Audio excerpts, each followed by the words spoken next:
Hey Andrew, so how do I get like a six pack quick? What's the fastest way to get a six pack? Why does it have to be quick? Why does it have to be easy? Why do you think life is all quick and easy? Why can't it be hard and difficult? Why can't you suffer? Because suffering is what gives it value. If everyone had a six pack and it was quick and easy, then it wouldn't be valuable, would it? If everyone walked around with a six pack and they got it easily, no one would give it to you. The whole point is that it's difficult to get. Value is linked to difficulty. If you want something that is valuable, you need something which is difficult to obtain. You shouldn't be thinking about quick and easy. You should be thinking about hard, suffering, pain, going through it.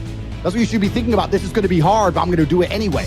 Because when it is done, then everyone's going to know that I went through something difficult.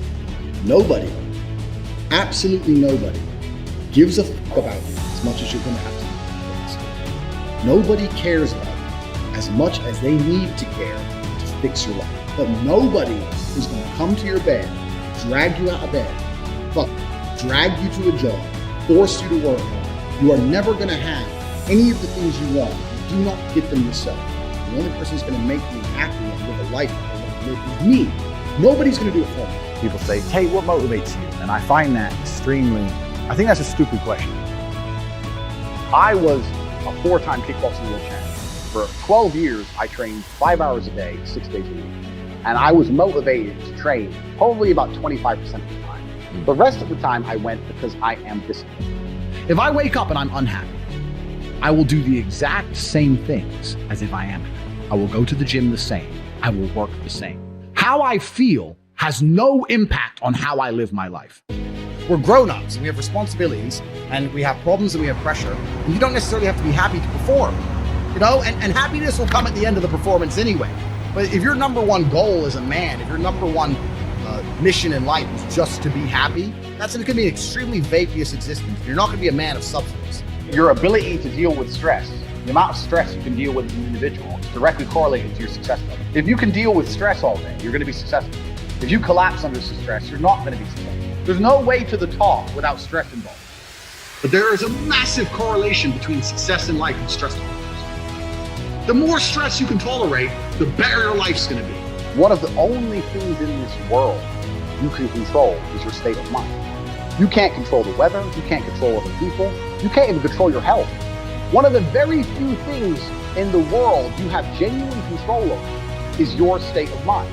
If you can't control that, then you're just a feather in the wind, and life's gonna blow you around. I can't imagine truly wanting to quit something and not being able to quit.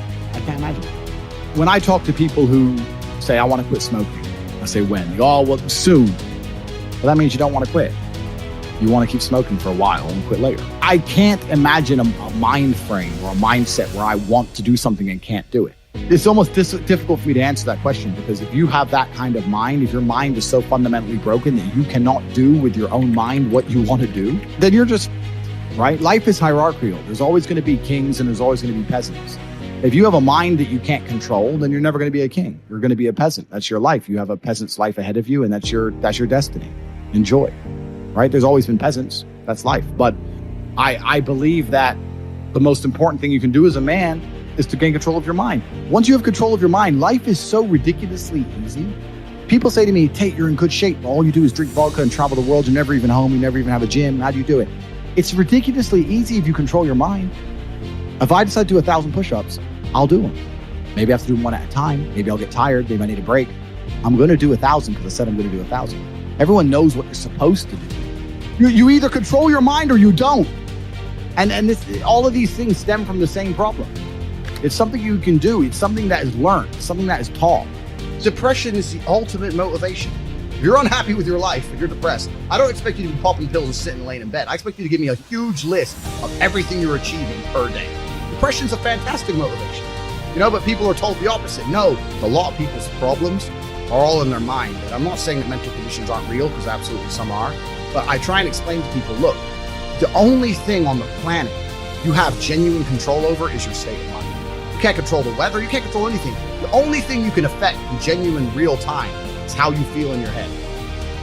How you view the world absolutely and utterly shapes how you react to the world, how you act in the world, how people view you. It's all down to how you view things. You have to believe you're a fucking man, and you have to believe you can achieve anything. I'm not saying you can achieve anything easily. I'm not saying it's not going to take a whole bunch of work. I'm not saying it's going to happen quickly.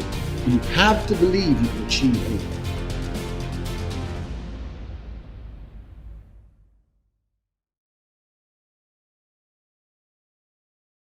So